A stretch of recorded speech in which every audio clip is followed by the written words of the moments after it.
ये बहनों मित्रों, बढ़ती महंगाई की मार अब की बार मोदी सरकार। कहाँ गया वो जुमला, कहाँ गया 15 लाख? बार बार आ तो रही है मोदी सरकार 27 साल से। हाँ तो ये कहिए फिर से मोदी सरकार, बोलिए आप भी। आप जो ये बताइए कि अगर गुजरात में 28 साल भाजपा रहने के बाद सभी केंद्रीय मंत्री, विधायक, सांसद, खुद प्रधानमंत्री जी अमित शाह जी रैली कर रहे हैं, तो भैया 800 जनसभा भाजपा नेताओं ने की, तो क्या 8 सीट आ रही गुजरात में?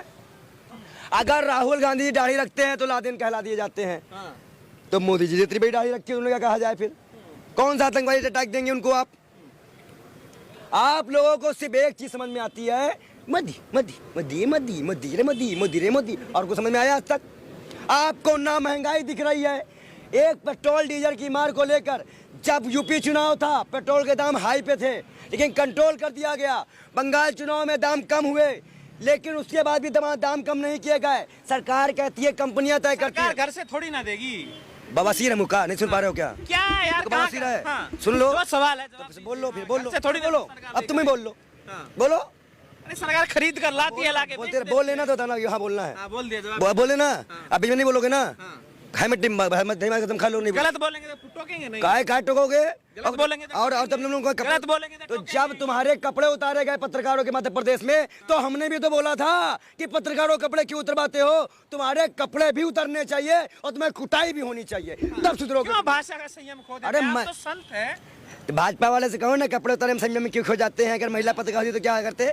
उनका बयान। एक संत की ऐसी भाषा नहीं। फिर देखो टोक रहे हो, फिर टोक रहे हो, बेशर्मी कर रहे हो। आपके ऊपर बड़ा जिम्मा है, धर्म का जिम्मा है। अब हम नहीं बोलने वाले। मंदिर जाइए, अब यहाँ क्या करते हैं? हाँ तो बाबा जी को, योगी जी को बोल पाएंगी? सिस्टर बोल दीजिए, वो दीदी बोलिए ना जाके। कहते हो तो महंत है वो तो। महंत है तो मुख्यमंत्री भी है, नहीं है? नहीं है संवैधानिक पद पे, नहीं है संवैधानिक पद पे। पहले सुन लीजिएगा, जैसे सुनिए ना। अरे आप लोगों को सत्ता और राज सत्ता दोनों चला रहे हैं। कहीं कोई पिछवाड़े में डीजल पेट्रोल लगा दिया है क्या? उछल रहे हो, रुक जाओ। बिना मतलब फिर बोलने दो, तो फिर आप बोलने क्यों नहीं दे रही हैं? तो फिर आप सब मीडिया चौथा स्तंभ है, बिक जाए मीडिया तब, अगर मीडिया बिके तब। तो आपने आप बोलने नहीं देंगे, आप बोलने नहीं देंगे, बाहर में जाए इंटरव्यू नहीं बोलेगा, चिल्ला लो अपने कैमरे में। ये दलाल मीडिया को मैं बता दूं जनता को, ये जनता बोलने नहीं देते। भाई बोलो तो बीच बीच में तो आप बोले, आप भी तो भाजपा की दलाली कर रही हैं, क्यों? तभी तो दलाली कर रही हैं, तो बोलने नहीं देती, मालिश हो जाती है कमरे के अंदर बैठ के। भगवान चोला पहन के कोई संत, अरे तो योगी आदित्यनाथ भी नकली चोला पहन के कोई संत नहीं हो जाता है। बीच बीच में चीख चीख के जनता देख रही है कि मीडिया वाले कितनी दलाली पाए हैं। एक संत को अपनी बात पूछने नहीं दिया जा रहा है, बीच में कुत्ते की तरह भाऊ भाऊ भाऊ करते हो और हमें बता रहे हो। बोलते रहो, तुम कांग्रेस के नेता हैं आप। बोलते रहो, बोलते रहो, बोलते रहो, बोलते रहो, बोलते रहो, बोलते रहो। जवाब मांगना होगा बताना, बोलते रहो, बोलते रहो। नहीं बोलने का मन है तो जवाब नहीं है तो फिर क्या? फिर जब आप लोग बोलने दोगे तभी बोलेंगे। पहले खाओ इस मिट्टी की कसम, खाओ इस मिट्टी की कसम कि 40 से 50 सेकंड एक क्वेश्चन में दोगे तब इंटरव्यू होगा, ना ठेंगा नहीं देगा इंटरव्यू। बोलवा लो अब। 8 दिसंबर को क्या होने वाला है? हमें नहीं पता, बोलने दोगे तब। बोलने कहाँ दोगे तुम लोग? नहीं बोलने नहीं दोगे, कहाँ से लगा कैमरा? बोलने दे, नहीं कर रहे हो, बोलने दे रहे हो, नहीं बोलेंगे, नहीं बोलेंगे। जब आप लोग नहीं बोलने दोगे तो नहीं बोलेगा पंडित। आपके पास सुनने की क्षमता है? कान पेट्रोल डाला है क्या आपने? तो कहाँ सुन रहे हैं? आपने बोलने दिया एक क्वेश्चन के बाद आप बोलने कहाँ दे रही हैं? आप जवाब बोले ना, तो 1 मिनट दोगे? 1 मिनट दो। जब हम यहाँ पे कह रहे हैं 8 दिसंबर को जो होने वाला है वो तो ऐसा होगा कि 440 नहीं 4,40,000 का करंट लगने वाला है भाजपा को। करिए कि सारा रिकॉर्ड टूटने वाला है। देखो देखो 1 मिनट में हो गया 1 मिनट। ये दलाल मीडिया के ऐसा चुभता है, ऐसा काटा चुभता है कि दिल में आज मोदी नहीं आएगा तो मेरा क्या होगा, दलाली मिलना बंद हो जाएगी। बोलने तो दो यार कम से कम, इतना तो बेशर्मों का काम मत करो। ये क्या लगा? 1 मिनट तो रुक जाओ। आज के समय में 1 मिनट में जहरी उगलेंगे आप। अरे जहर तो आप लोग उगल रहे हैं, जहर तो आप लोग उगल रहे हैं। खाओ गीता, कुरान, बाइबल खाओ, इस देश की मिट्टी की कसम खाओ, भगत सिंह, महात्मा गांधी की कसम। क्या मोदी जी ने सारे वादे पूरे कर दिए? खाओ। कर रहे हैं धीरे धीरे, 2047 तक कर देंगे।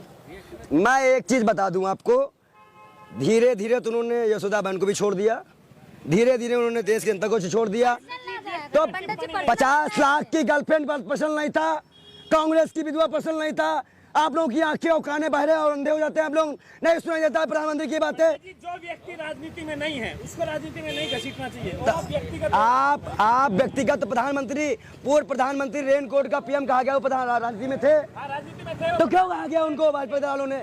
आज जानदू तिवेदी ने तिवेदी का राम का अपमान करने वाले ये भाई देखिए, राम सीता माता के परमेश्वर पति परमेश्वर के नाम पे वोट मांगने वाले अनीता बहन के पति अनिल अंबानी के मुकेश अंबानी का साथ देने वाले। तभी तो कांग्रेसी राम को नहीं मानते तो रावण को ले आए चुनाव ओ रावण को कौन लाए? रावण को महान कांग्रेसी तो लाए। सुधांशु त्रिवेदी राम से बड़ा रावण बता रहे हैं, वो आपको दिखता नहीं है। ऐसे क्वेश्चन कर लेती हैं, ऐसे सब सुना भी करिए। महिला पत्रकार है, थोड़ा तमीज से बात मैं बहन बोलता हूँ भैया, महिला पत्रकार। आप बताइए भगवान राम का अपमान करने वाले, जब कुत्तों से लाशें नुचवाने वाले हिंदू में कोरोना काल में जब गंगा में लाशें बहाई गई तो तभी कहा गया नाइजीरिया से लाश बह के आई थी। आप तो कह रहे थे कोरोना है ही नहीं है। कौन कह रहा है?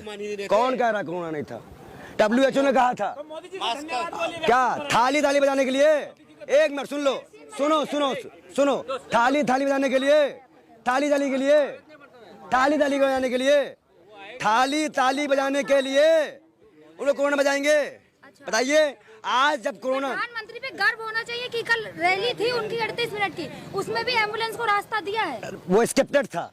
अच्छा। प्रधानमंत्री की रैली पे जब हम लोग पीएमओ कार्यालय जाते हैं या कभी दिल्ली में धरने में बैठते हैं तो 4 से 5 घेरा प्रधानमंत्री पे लगता है और वहां पे किसी को जाने की परमिशन नहीं होती है। ये पब्लिक ड्रामा ना करे, पूरी कैबिनेट, इंसानियत है ये इंसानियत है। तो कोरोना का मिशन नहीं थी।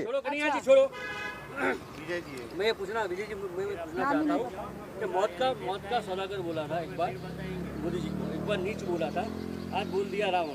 क्या इससे कांग्रेस को फायदा होगा या नुकसान होगा? देखिए एक चीज मैं बता दूं, आज के परिप्रेक्ष्य में इस तरह के बयानों को कहना और सुनना सभी पार्टियों को लिए रोक होनी चाहिए। किसी को किसी का अपमान करने का अधिकार नहीं है, लेकिन ये भाजपा के प्रवक्ता, ये भाजपा के नेता, खुद प्रधानमंत्री जी, खुद गृह मंत्री जी जब मर्यादा और सभ्यता तोड़ने लग जाते हैं तो शक होता है कि इनसे बात पूछे कि ना पूछे कि क्या आपको कोरोना काल नहीं दिखा? जब चुनाव रोकना होता है तो पर्चा बांटा जाता है, जब कोई काम करवाने होते हैं तो पर्चा बांटा जाता है, और खर्चा के नाम पे मैं तो डर गई, मेरे पास पैसे ही नहीं है, फंड ही नहीं है। जैसा कौन भाई परिवारवाद क्या है? परिवारवाद क्या है? परिवारवाद जैसा वाला परिवारवाद नहीं दिखता है, पंकज सिंह का परिवार नहीं दिखता है। कांग्रेस पे आरोप लगाने वाले आज खुद देश संपत्तियां बेच रही, ना खाऊंगा ना खाने दूंगा। भाई देखो, एक सुन लीजिए पहले, खाऊंगा तो वो याद है, ना खाऊं ना खाने दूंगा तो वो भूल गए, किसी को नहीं खाने दे रहा। कौन लिख कर दे रहा है पंडित जी को स्क्रिप्ट? आपको कौन दे रहा है लिख के?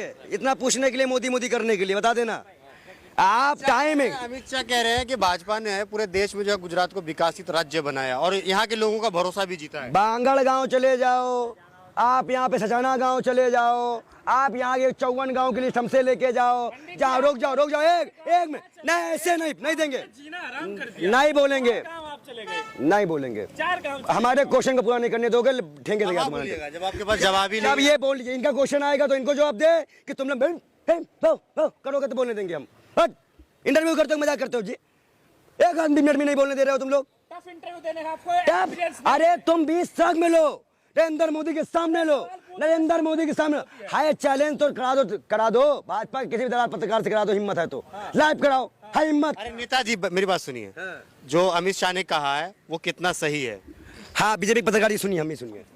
ऐसा नेताजी हाँ तो अगर आप संसद होते तो हरिद्वार में होते, यहाँ क्या करते? तो योगी जी, कांग्रेस कार्यालय के तो सामने योगी जी क्या करते हैं बताइए? योगी जी क्यों मुख्यमंत्री बनते होते? तो सुनिए भाजपा पत्रकार सुनिए। ऐसा होता है कि देश में जब भगत सिंह का नाम आता है या सरदार वल्लभ भाई पटेल जी का इस धरती पे हम खड़े हैं, महात्मा गांधी धरती पे खड़े हैं, उनका नाम हटा के मोदी जी ने अपना नाम करा दिया गया। क्या देशभक्ति थी? नमक का आंदोलन यहीं शुरू, गांधी जी का नमक चंपारण से उन्होंने नमक आंदोलन शुरू किया। गांधी जी बिहार से चंपारण आंदोलन शुरू करिए। गांधी जी और बिहार का, यूपी का और गुजरात का बड़ा करीबी रिश्ता रहा है। यहाँ पे हालात ऐसे थे कि जब यहाँ से 2 लोग रंगा बिल्ला पहुंचे तो मोदी जी का भी पूरा देश में जहाँ भी जाते हैं उनका करीबी रिश्ता रहता है। मोदी जी तो तब पैदा ही नहीं हुए जब आजादी के टाइम, जब बुलबुल में सावरकर जी उड़ा करते थे ना, तो पैदा ही नहीं हुए थे। बिल्ला लगा रखा है। क्यों नहीं बोलेंगे? क्यों नहीं बोलेंगे? हाँ, कौन है कांग्रेस की विधवा? कौन है कांग्रेस की विधवा? कौन है कांग्रेस का 10 लाख की गर्लफ्रेंड? घिग्गी बन गई तो डर गई, डर गई। आवाज नहीं आ रही अब तो, बहुत डरते हो। जो है ब्राह्मण विरोधी जो है नारे लिखे गए, आप क्या कहेंगे? देखो एक चीज बता दे, भाजपा पूरा प्रोपेगेंडा इसी तरह करती है। अभी अंकिता भंडारी का केस आया था, मेहताब में तो हम फांसी की मांग कब से कर रहे हैं, लेकिन फांसी ना देकर उसे पब्लिकली हिंदू मुसलमान कराया जा रहा है। अरे दो फांसी, गलत कोई भी करे। मैं एक बात अपने तरफ से बता दूं, मैं पहले एक बात बोल दो, कोई भी कट्टरवाद करे, चाहे वो हिंदू हो, मुस्लिम हो, सिख हो, ईसाई हो, कट्टरवादी का साथ बाल योगी नहीं देगा।